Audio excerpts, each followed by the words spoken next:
CBN chief political analyst David Brody joins us now from Washington. And David, talk about the evangelical vote. You heard what was said about if they'd been raptured in Florida, the Republicans would have lost. What about that? Pat, I have to tell you, look, when evangelicals show up, candidates win, especially when they show up in droves. And that's what we saw last night in specific states. For example, in the Senate, look at the 3 states that flipped. You had Indiana, Missouri, North Dakota.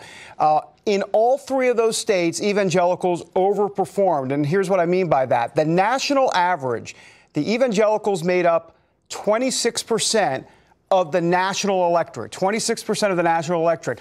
But if you actually go into each one of those states that I just mentioned, Indiana, 40%. Evangelicals made up 40% of the electorate. Missouri, 38%. North Dakota, 37%. And what happened?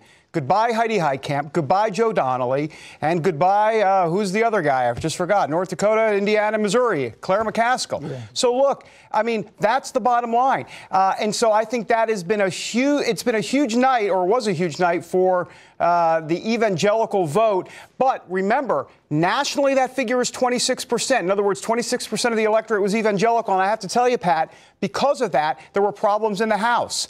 Because in 2014, the national evangelical electorate was also 26%, and they needed to do better than that overall. And that's why there were some problems in the House. Well, how is the White House responding to the results of this election? Have you talked to anybody? Well, yeah, I mean, my phone was blowing up all night, so to speak, from senior White House officials who are pretty happy, actually, overall. Yeah, they lost the House, but they are very excited about that they're going to grow their majority in the Senate. And let's be honest, did anybody ever predict that the Republicans would have potentially 55 seats in the Senate? No one was predicting that. Now, I will tell you privately that some White House officials that didn't want to go on the record with it before the elections, but I can probably say it now, they were thinking they might get to 55. And guess what? If Arizona and Montana happen, Martha McSally out in Arizona, the Republican there, and if John Tester, the Democrat, loses in Montana, they'll get to 55. And so that is huge. So the White House, very happy with the fact that this blue wave that we heard so much about, well, it started in the House, but then all of a sudden the blue wave, you talked about it being a blue stream, because what happened was it kind of came crashing down on this sandy red beach called the Senate. And that's what happened. What do you think? I was suggesting that they could call both Senate and House back into session and pass a repeal of Obamacare and a replacement measure, which I think they've already had one in the House. And the president signs it into law. The Democrats in the House couldn't take that away. Well, they could do it for sure. I don't get a sense that they will. I think Trump will, believe it or not, extend the olive branch for a little while. Now, with Donald Trump, it could be a day and a half. But they'll try it, I think, at the beginning for sure. But, you know, Donald Trump with a press conference on Thursday, or today's Wednesday, excuse me, that he's going to have. My guess is he'll start out with some conciliatory language, and then, boom, we're back on. And it doesn't surprise me, Pat, that in a divided nation that we had a divided outcome on Tuesday night. No surprise at all. And I got to tell you, I personally think this is a big win for Trump. Look, they're going to grow their majority in the Senate, and now what do they have?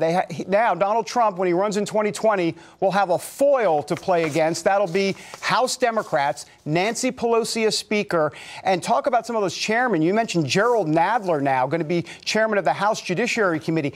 Adam Schiff, we know all about him. He's going to be head of the House Intelligence Committee. And then, of course, Maxine Waters, and we definitely know about her. She'll be chairman of the House Finance Committee. Could you imagine Donald Trump in the Twitter feed on that? Get ready, Pat. Well, what do you think? I mean, is he setting up? How soon is he setting up for the presidential run? That's going to be the big thing that's coming up next.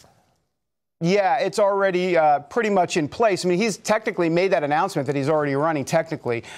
So, yeah, they'll start that. There'll be some White House. You'll hear in the media that there's going to be this big White House shakeup coming. Pat, you know the deal. It's not a shakeup. All White Houses do this. So, yeah, there'll be some turnover for sure. But look, 2020 starts today.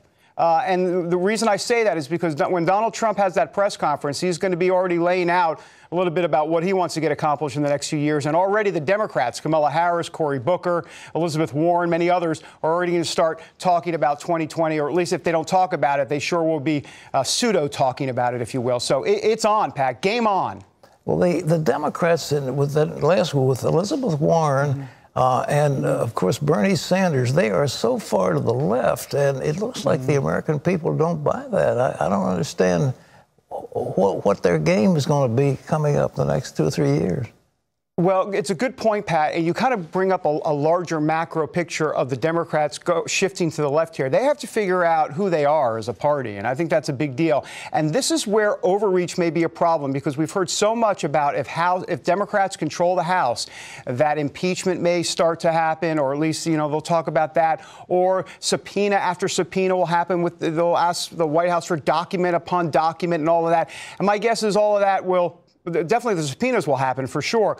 But the question is, when does it become too much? In other words, when does it become overreach for the Democrats and they just look fully obstructionist, and Donald Trump can use them as a foil? And more importantly for Democrats, if you want to win back some of those independents in the middle and some of those Democrats that voted for Trump in 2016, you've got to be very, very careful that you don't just cater to the liberal base, because if you're playing for 2020, the obstructionist label is not one that you need right now.